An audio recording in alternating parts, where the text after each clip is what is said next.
Salut tout le monde, j'espère que vous allez bien. Aujourd'hui, je vous ai pas sur TikTok, sur Instagram. On va faire une interview avec Kaïs. Kaïs, donc un mec trans, suivi par plus de 14 000 personnes sur TikTok, notamment pour ses lives. Il a accepté l'invitation de faire la première interview YouTube sur ma chaîne. Donc on va parler essentiellement de la phalloplastie, mais de plein d'autres sujets. Il habite à Marseille, j'habite à Paris, donc forcément on n'a pas pu se rencontrer en vrai malheureusement. Mais on a trouvé un petit moyen de faire l'interview quand même. Je laisse regarder la vidéo et nous on se retrouve après. Salut, alors moi c'est Caïs, j'ai 36 ans et aujourd'hui on va parler de la phalloplastie abdominale et de la transition de genre FTM. Bah déjà, merci d'avoir accepté l'invitation, c'est gentil. Ouais, de rien, je t'en prie. Je suis ravi de te recevoir. Je suis très content aussi. Ça va être super drôle. Allez, c'est Ça parti, va je être suis super chaud. sérieux surtout. Bien Alors, sûr, on adore. du coup, t'es un mec trans comme tu nous as dit. À quel âge t'as fait ton coming out? Alors moi j'ai fait réellement mon coming out il y a 3 ans de ça là bientôt. J'ai fait ça en août 2022, j'ai commencé. Ah ouais, tu l'as fait super tard. Ouais, j'avais 33 ans, ouais. Ouais, c'était long. Ah ouais, tu l'as fait comment? Ça s'est pas passé. J'aurais préféré le faire différemment, si tu veux. On va dire qu'il y a eu un pré-coming out très jeune déjà. Tu vois. Moi, à 12 ans, ben, je raconte souvent dans mes lives. Tu vois, moi, j'ai fait une TS. Voilà. Donc, à 12 ans, à cause de ce problème-là, il n'y a pas eu l'accompagnement qu'il y a aujourd'hui, tu vois. Donc, j'ai mis ça de côté. J'ai fait ma vie, etc. Et quand j'ai fait mon coming out à 33 ans, où vraiment je me suis pris en main, c'est dû parce que, tu vois, genre, j'avais vraiment une idée très, très noire à ce moment-là. Et je me suis retrouvé vraiment dépourvu. Genre, j'étais dans une impasse et j'ai appelé ma soeur. Tu vois. J'ai appelé une de mes soeurs. Je lui ai dit, ça va pas du tout. Je sais plus quoi faire. Et elle m'a dit, ben, tu sais quoi, mais qu'est-ce que tu fais? Elle m'a dit, on a toujours su, en fait, mais fais-le. Et je suis parti de là. Genre, j'ai enchaîné et j'ai chopé mes parents. Et on en a parlé et j'ai dit, voilà, en fait, j'ai même pas eu le temps de leur dire. Je me suis assis, je vois mes parents et ils m'ont vu, j'avais les yeux rouges, j'avais tellement pleuré, j'étais pas bien. Et ma mère a fait, mais qu'est-ce que t'as, t'es malade? Je lui dis, non, je suis pas malade, mais il faut que je vous dise un truc par contre. Elle regarde mon père, elle fait, c'est quoi? Elle dit même pas. Tu vas nous dire que t'es pas né dans le bon corps. Et j'ai fait, c'est exactement ça. C'est exactement ça. Et tout ça enchaîné en fait. Ah, donc t'as eu des retours quand même positifs du coup. Ouais, mais ça n'a pas été une surprise, tu vois. Franchement, ils s'y Ouais. attendaient, tu vois. Bah, de toute façon, les trois quarts des parents, ils le savent en vrai. Mais ils le sentent, ces choses-là, je pense, hein, tu Mais vois. oui. Du coup, tu nous as parlé de live, donc pour remettre un peu dans le contexte pour ceux qui ne te connaissent pas encore, t'es suivi par plus de 14 000 personnes du coup sur TikTok, notamment pour tes Ouais. lives. Ouais, pas pour mes vidéos, je suis trop nul en, je suis trop nul en vidéo, les gars, je sais pas faire. Par Faut contre, que tes tu lives, ils ont m'apprennes. quand même pas mal de visibilité. Ouais, ça va. C'est quand même pas Ah mal. ouais. Qu'est-ce qui a fait que tu t'es lancé sur TikTok pour partager ton parcours? Alors en fait, moi, je scrollais comme tout le monde, hein. Je scrollais les TikTok et tout. Et en fait, je me suis rendu compte qu'il y avait pas mal de personnes trans, de femmes trans. On en voit beaucoup plus que les hommes trans, mais je voyais qu'il y avait quand même quelques jeunes. Et quand je swipais, je me suis rendu compte que pas mal de personnes trans, quand ils live, osent pas ou ne veulent pas répondre à certaines questions. J'ai l'impression qu'en fait, on se montre à l'écran et qu'il y a des questions qui sont trop tabous pour eux. Ils veulent pas répondre à certaines choses. Tu vois, par exemple, quand je parle de... Après, ça, c'est quand même intime, tu vois. Mais je parle de la sexualité parce que ben, la phalloplastie, par exemple, c'est quelque chose qui intéresse les gens déjà. Mais comme c'est une partie intime, eh ben, les gens, ils prennent ça comme personnel et veulent pas répondre à ces questions. C'est vrai. Je trouve ça dommage. Je trouvais que ça manquait d'informations. Et moi, je me suis dit, mais en fait, pourquoi ils répondent pas aux questions? Je trouve que c'est normal de se poser des questions, tu vois. Tout le monde se pose des questions, tu vois. C'est pas que de la curiosité malsaine, c'est de la réelle curiosité. Tu vois, ça attire la médecine, ces choses-là, c'est incroyable, tu vois. Moi, le premier, j'aurais voulu qu'on me réponde à mes questions. Je me suis dit, bah, c'est quoi, Caïs, tu vas faire des lives et toi, tu vas être sans tabou. Voilà, Et que c'est j'ai fait. parti de là. Et c'est parti de là. Et après, t'as fini à faire des lives où tu transformais ta voix et tout pour appeler des gens. Exactement. D'ailleurs, si vous voulez parler, il y a Inès, psychologue Beurre Téléchat. Donc du coup, c'est ta soeur qui a fait à qui t'a fait ton premier?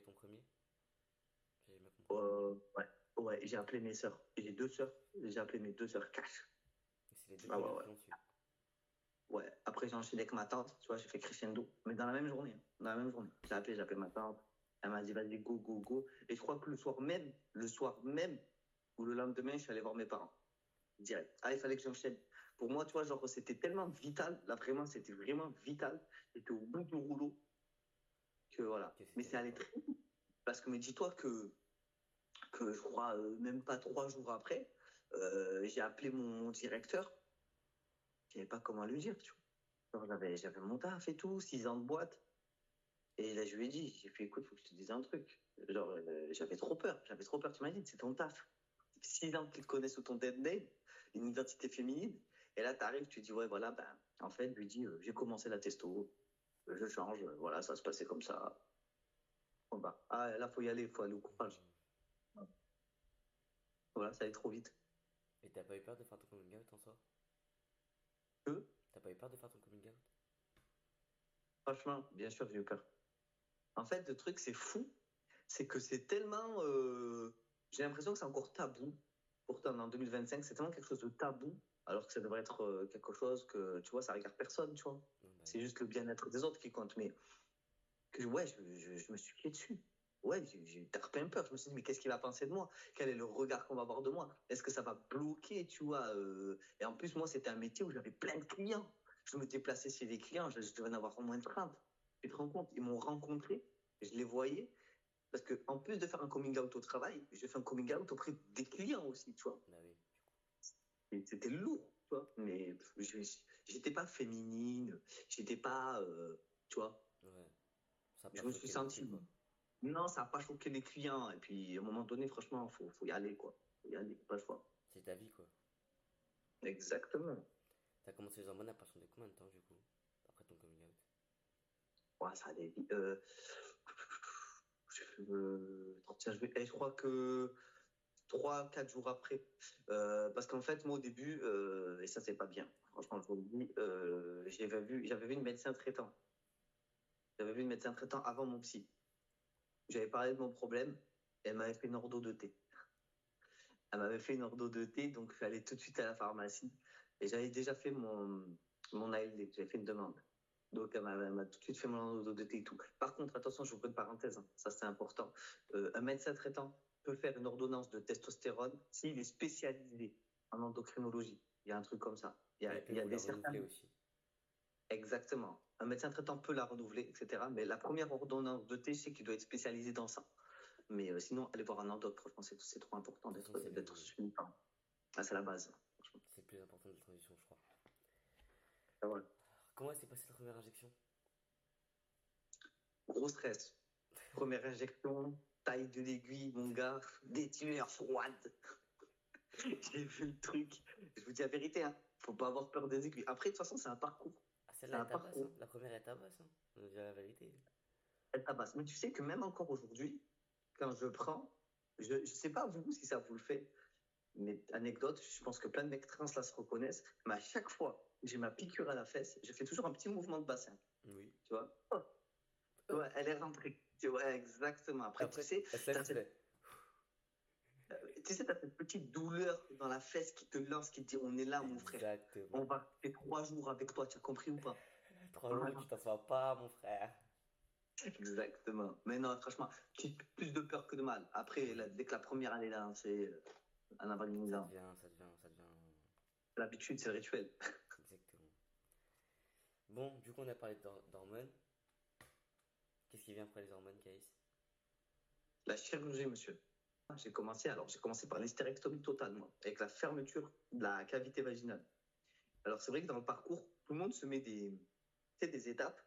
On se dit, première étape, il y a ça, après, il y a ci, tu vois. Alors qu'en fait, pas forcément. Moi, j'ai commencé par l'hystérectomie totale et après, j'ai fait la mammectomie. Il n'y a pas d'ordre, l'un ou l'autre. Voilà. C'est bien passé pour les deux? Ouais, franchement, beaucoup appréhendent l'hystérectomie, etc. Est-ce que ça fait mal, ça fait pas mal?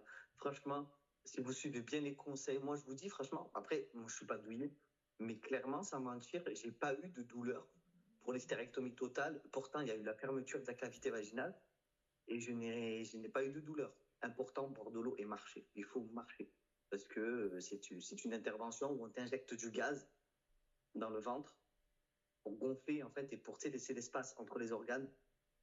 Et elle intervient, donc moi je dis elle parce que c'est une chirurgienne, et elle fait tout, en fait, par célioscopie. Elle rentre dans les trous, elle fait tout comme ça, elle coupe tout à l'intérieur, et ensuite, elle appuie sur le ventre, et elle fait tout sortir par voie naturelle. Tout sort par le bas. Donc ça, c'est comme ça que ça se passe une hystérectomie. Après, il y a la fermeture de la cavité vaginale. Quand je parle de ça, je parle de la profondeur.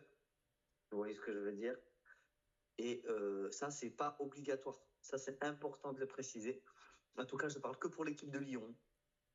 Je parle pour l'équipe de Lyon parce qu'après, je ne sais pas comment ça se passe, mais je sais que l'hystérectomie n'est pas obligatoire si tu ne fais pas la fermeture vaginale.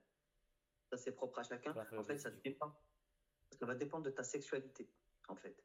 Si tu utilises ton appareil natif, donc ton vagin, pour avoir des relations intimes, tu vas avoir besoin, du coup, de ta profondeur vaginale, forcément.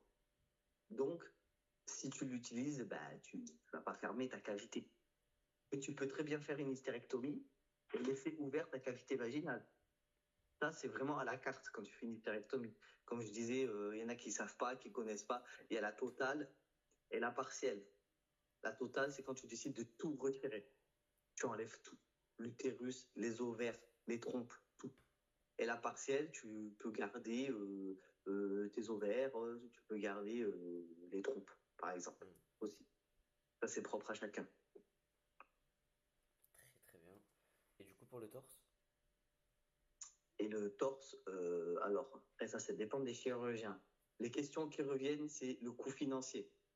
Souvent, les gars, on ne peut pas vous donner des prix. Ça va dépendre de votre parcours. Ça va dépendre de si vous faites un parcours en public. Si vous faites un parcours en privé, il faut savoir que dans les deux cas, les délais sont très longs. Ils sont très longs, il y a du monde dans le public. Et dans le privé, c'est plein aussi. Donc les tarifs, ça va dépendre de vos chirurgiens parce qu'il y a des dépassements d'honoraires. Si vous avez une ALD, même en privé, vous allez payer des dépassements d'honoraires. Donc quand vous parlez de prix, souvent on dit ouais, mon opération, elle coûte tant. Ce n'est pas ton opération qui va coûter tant si tu as une ALD. C'est tes dépassements d'honoraires que tu vas payer à côté parce que tu es dans le privé. Donc ça dépend. Et après, en général, en tout cas, moi, j'ai fait ça à Marseille. Entre le premier rendez-vous où elle va te donner des examens à faire, comme une mammographie, prise de sang, etc., tu as à peu près 1 an entre ton rendez-vous et ta date opératoire. Ça dépend des chirurgiens. Moi, c'est à Marseille.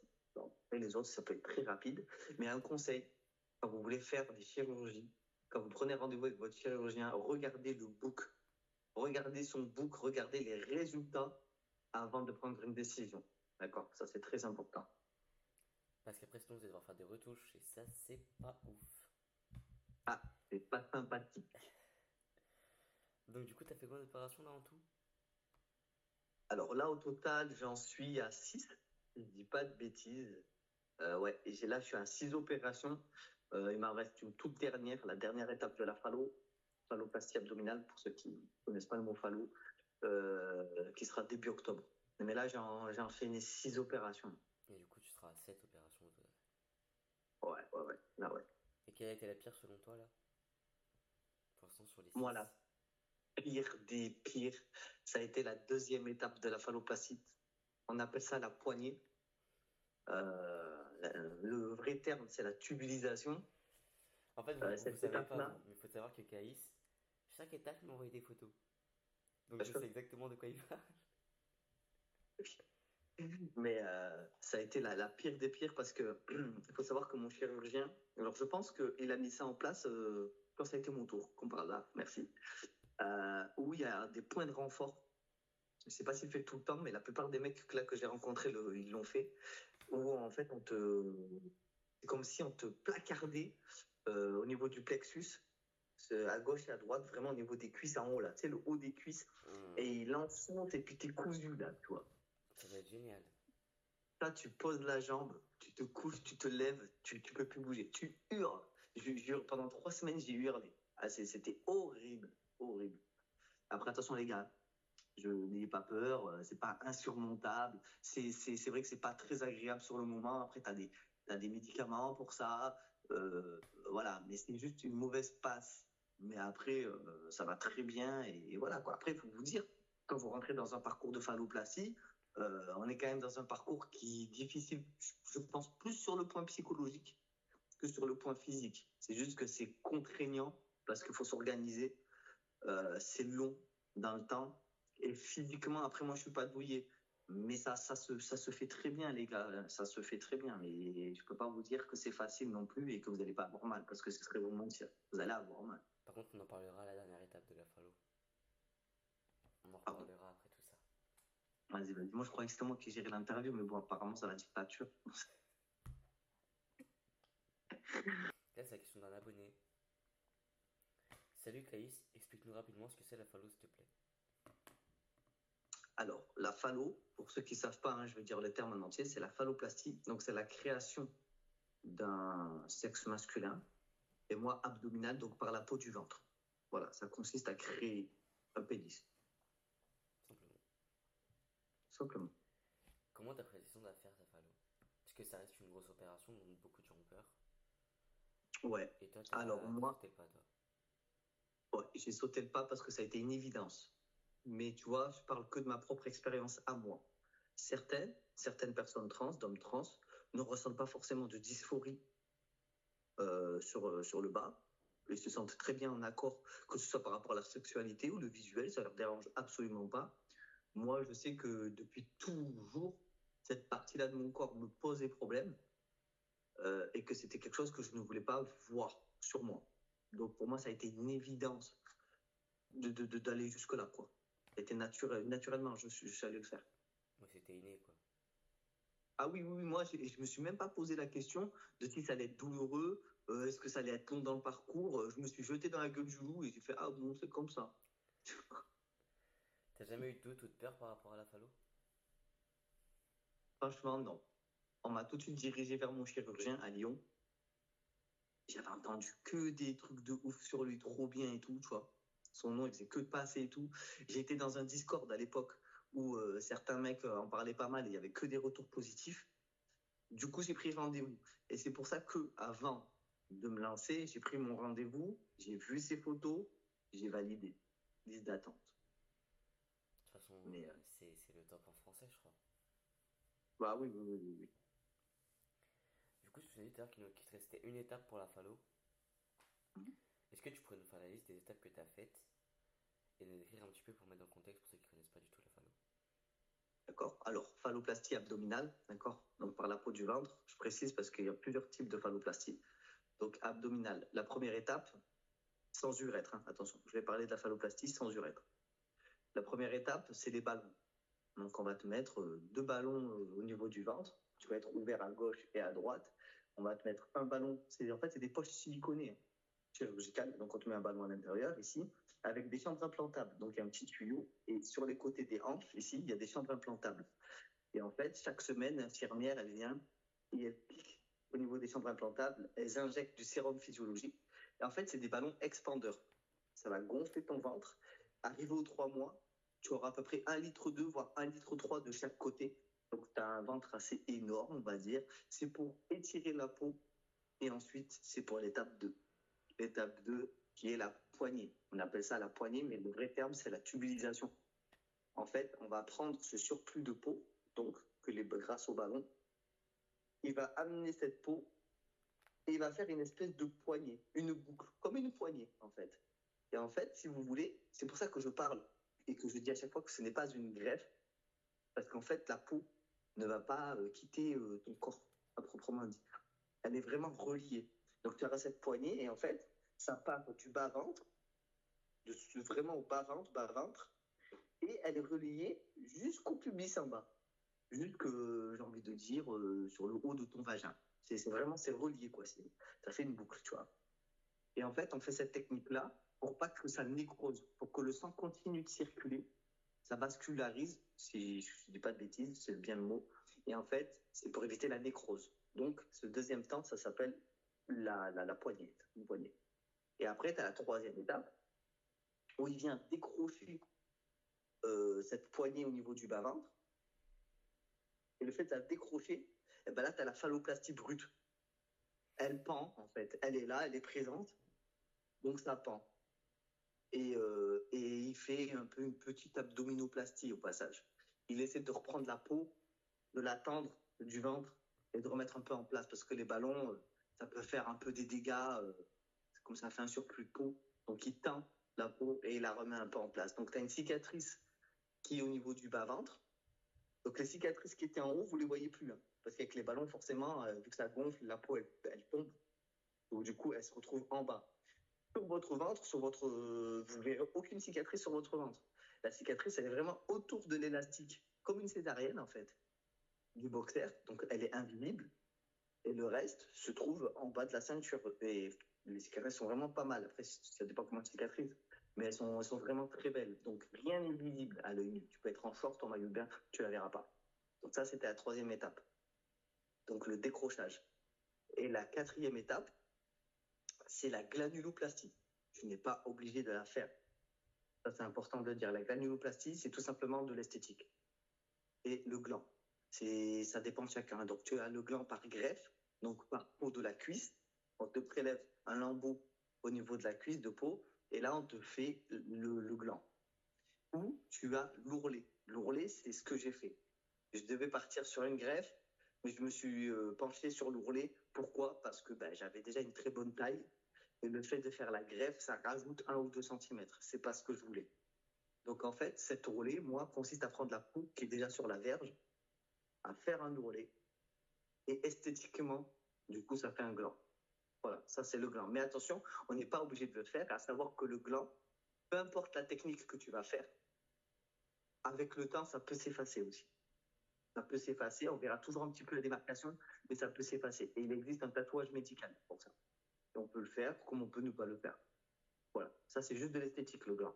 Il y en a qui ne veulent pas faire le gland, et c'est très bien, parce qu'ils ne veulent pas s'infliger une opération supplémentaire. Pour pas Et grand la chose au cinquième final. étape, exactement, moi je l'ai fait, voilà, je ne regrette pas. Mais si ça s'efface, voilà, ça va pas, voilà. Tu la referas Moi, tant que pas, j'ai quoi. mon but. Oui, voilà. Et la cinquième étape, donc moi je ne fais pas d'urètre.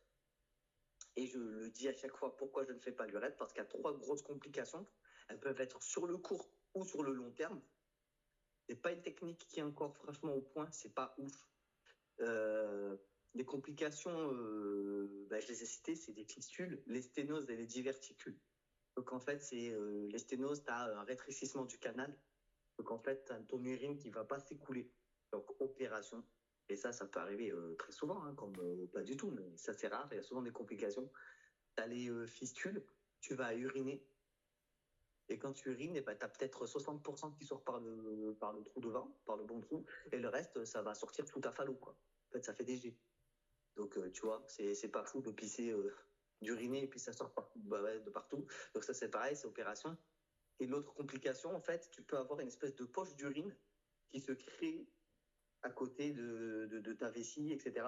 Et en fait, ça fait une poche, et forcément, pour se faire opérer, pour la vider. Ça c'est des complications qui peuvent arriver tout le temps. Et il faut aussi ne pas oublier que si tu as un accident de la route ou une opération lambda, tu te fais opérer du dos, peu importe, que tu as un besoin d'être sondé, si tu ne tombes pas sur une personne qui est spécialisée dans ça, la personne, elle n'arrivera pas à te sonder. Voilà. Moi, je doute que si j'ai un accident de la route, le SAMU, tu vois ce que je veux te dire, Ouais, bah arrivera ouais. par cette urètre-là, tu vois, qui a été créée. Et ça, c'est un gros problème, tu vois. Ne pas être sondé, pour moi, c'était quelque chose de très important. Et c'est très important, il faut y réfléchir. Parce que si demain, tu as une maladie type cancer ou autre, tu as besoin d'être sondé, ça va être quelque chose de quasi impossible. Il n'y a pas des spécialistes partout. Moi, ce que je vais faire, c'est que je vais faire une carte que je vais porter sur moi en expliquant que je suis un homme trans. Si un jour j'ai quelque chose, un accident et que je suis inconscient, ils vont pouvoir regarder et voir que finalement, parce que comme j'ai pas fait l'urètre, il n'y a pas de trou, voir qu'il faut sonder par mon urètre natif. C'est important d'avoir une carte. S'il y a quoi que ce soit, on n'y pense pas. Je vais se dire, au moins l'équipe médicale, elle va dire, ah, ok, tu vois, ils vont pouvoir savoir. Moi, je vais faire ça, je vais faire cette carte. Ouais. Ouais, t'as raison. Mm. C'est ce qu'on appelle de la conscience adulte. Ouais, Ce faut qui y n'est pas mon penser. cas. Et du coup, pourquoi t'as fait une follow et pas une méta? Tu as pensé déjà à la Alors, méta? non, jamais. Ah, d'accord. Non, jamais. J'ai jamais pensé. C'est pas quelque chose qui me correspond. Euh, c'est vrai que c'est moins lourd en termes d'opération, c'est moins lourd. franchement, pour moi, il faut savoir que quand tu fais une méta, la pénétration, tu peux clairement pas, enfin, tu peux pas faire grand-chose avec une méta. Pour moi, c'est un petit declit amélioré. C'est un declit amélioré. Pour moi, franchement, j'ai jamais vu une méta qui est aussi grande que ça, quoi. Ouais. Tu vois. Après, il y en a qui la font parce qu'ils se sentent en accord avec et que ça leur suffit amplement. Et tant mieux. Mais moi, par rapport à ma sexualité et même à moi, mon visuel, pour me sentir vraiment bien, j'ai besoin d'avoir quelque chose. Tu vois. Moi, j'ai besoin d'avoir quelque chose de plus conséquent, on va dire. Vraiment, je veux la taille d'un mec 6, quoi.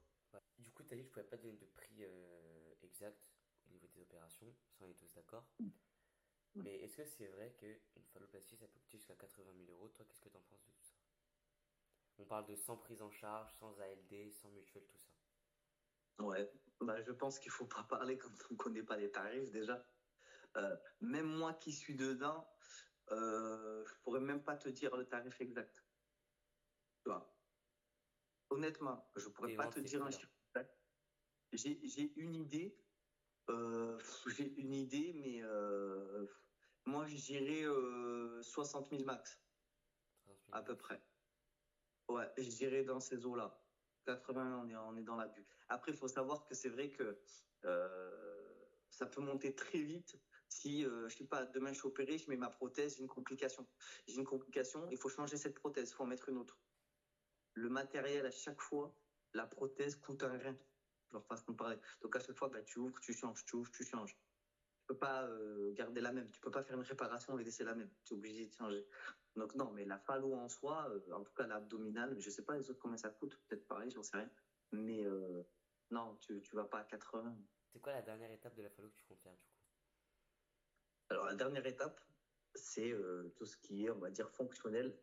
Donc en fait, tu vas avoir les implants testiculaires. Donc sur la testicule gauche, il va y avoir un implant, comme tu peux trouver chez les femmes pour la poitrine, mais sauf que c'est à la taille d'une testicule.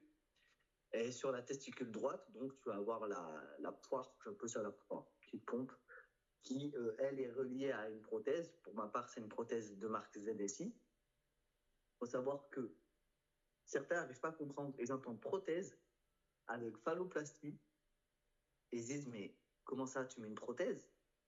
Quand je parle de prothèse, en fait, quand on parle de ça en phalloplastie, on parle de ce qui va remplir la verge. Parce qu'en fait, votre verge, votre pénis, il est fait de peau. Donc, il est mou. C'est tout mou, c'est une molle.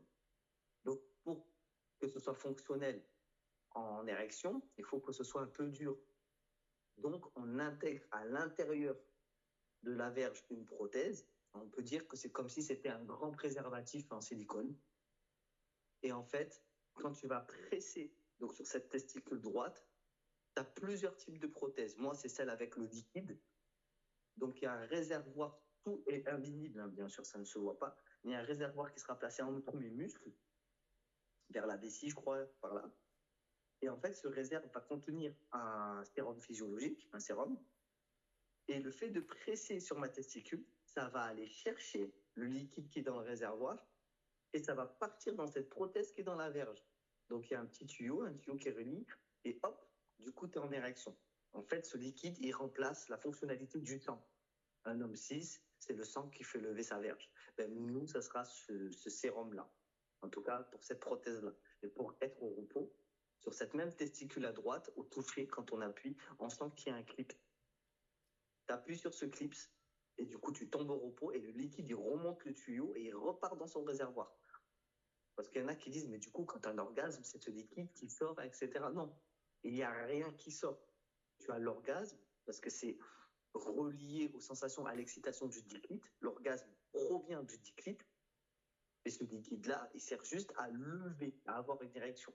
Il retourne. C'est un circuit fermé, en fait. C'est une boucle. Il part dans la verge et retourne dans sa poche, etc. La convalescence, t'en penses quoi de la phallo? Est-ce que tu penses que c'est la pire avec toutes les autres opérations que t'as faites ou pas? Non, je dirais pas que c'est la pire. Franchement, non. La convalescence, elle se fait plutôt bien. C'est juste que c'est vraiment l'orga qui. Moi, par exemple, tu vois, je disais depuis que moi, j'étais 6 ans dans une boîte, j'ai perdu mon emploi. J'ai perdu mon emploi à cause de ça. J'étais technicien dans l'environnement. Et en fait, c'était très complexe pour un employeur. C'est vrai que c'est compliqué d'avoir un employé qui, tous les 3 mois, rentre au bloc. Mais dans ces 3 mois, tu as la période convalescence aussi. Tu rentres au bloc, il faut compter un mois à chaque fois. Un mois, tu te mets en convalescence. Après, tu peux avoir une activité et après, tu retournes au bloc. Et c'est une boucle. C'est une boucle à l'infini, tu as l'impression.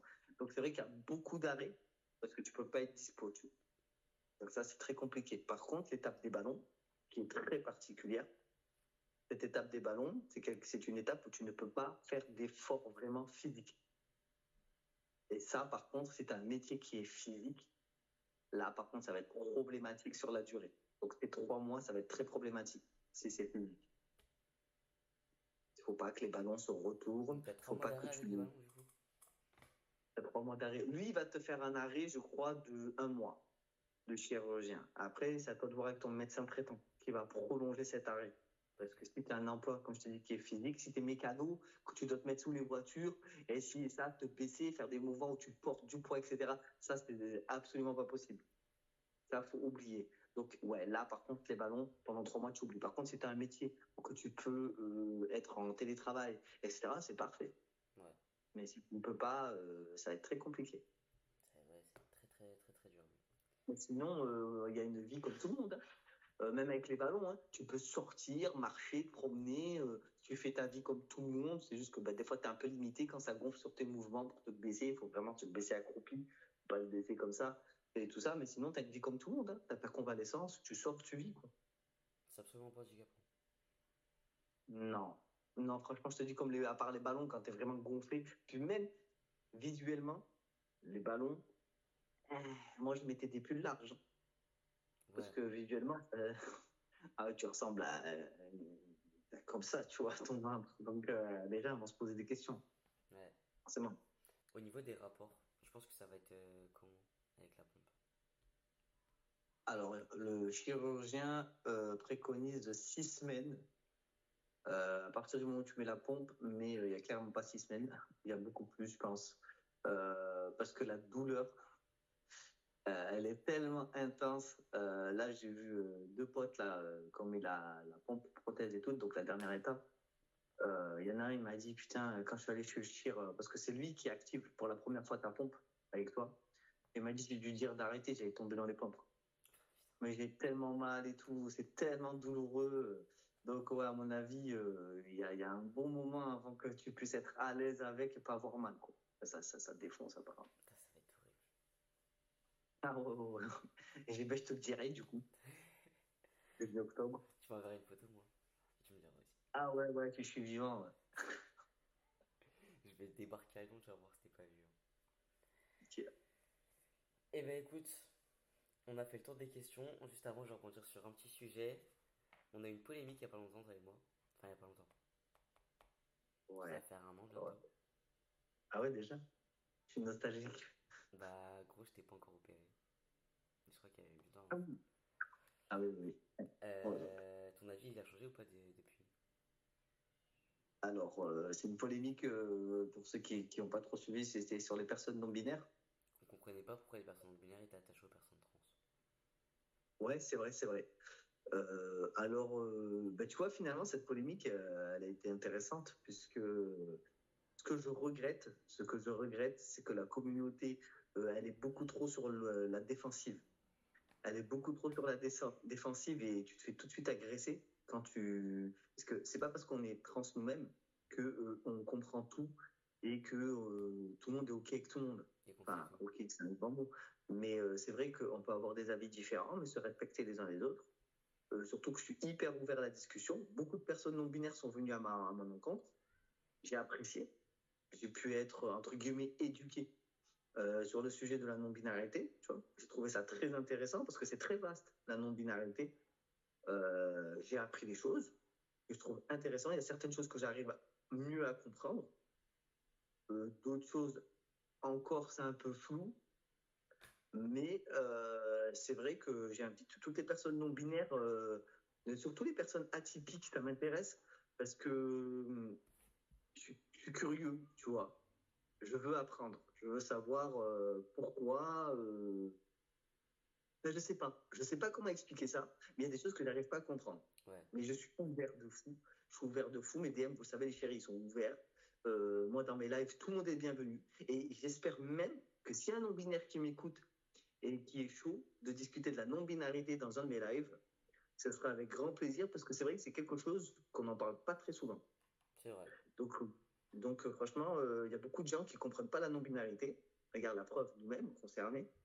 Je comprends un peu mieux, mais franchement, s'il y a des non-binaires qui sont grave cool, ouverts à la discussion et tout, pour un peu éduquer les gens sur ça, moi je suis chaud. Je suis chaud de fou. Franchement, ouais, ça peut être Bien pas vu. mal.